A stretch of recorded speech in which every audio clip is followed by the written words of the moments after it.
On January 1st, 2014, businesses in Colorado opened their doors to start selling recreational marijuana.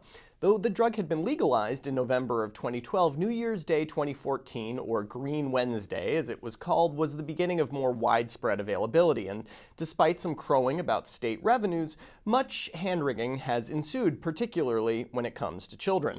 But we're not talking today about kids deliberately getting their hands on pot. Today we're looking at unintentional exposures. This is relevant because pot, unlike many other drugs, comes in some really palatable forms. In Colorado, you can get your typical cannabis for smoking, but you can also get pot brownies.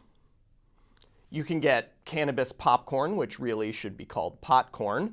And the doses of THC in these concoctions can be really high. So is this a recipe for disaster for Colorado youth innocently trying to sneak a brownie from that jar that mom and dad keep on top of the refrigerator for some reason?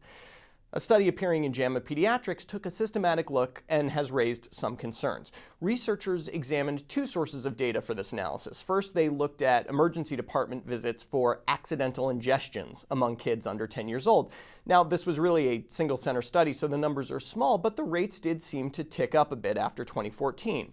On average, 6.4 out of every 1,000 visits for ingestions in 2014 and 2015 were due to THC in some form.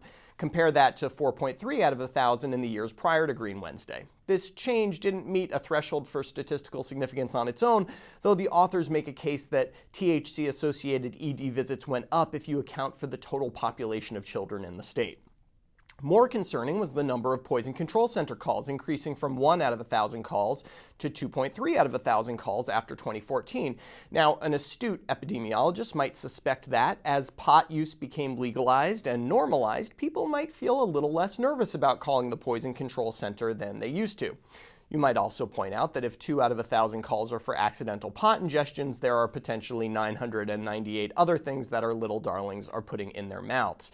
I did some research. In 2014 in Colorado, the most common exposures among children aged 0 to 5 looked like this.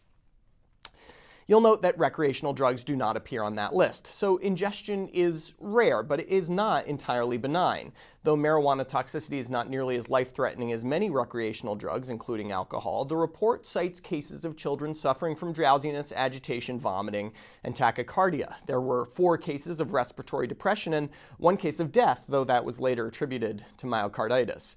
There also was a fair amount of medical testing, in itself a bad experience for young kids.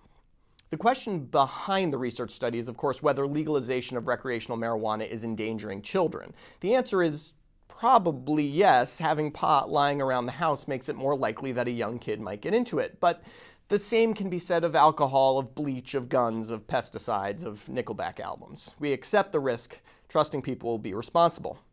We'll keep an eye on this trend, but for now, the best advice to parents is common sense. Stash your stash. For MedPage Today, I'm Perry Wilson.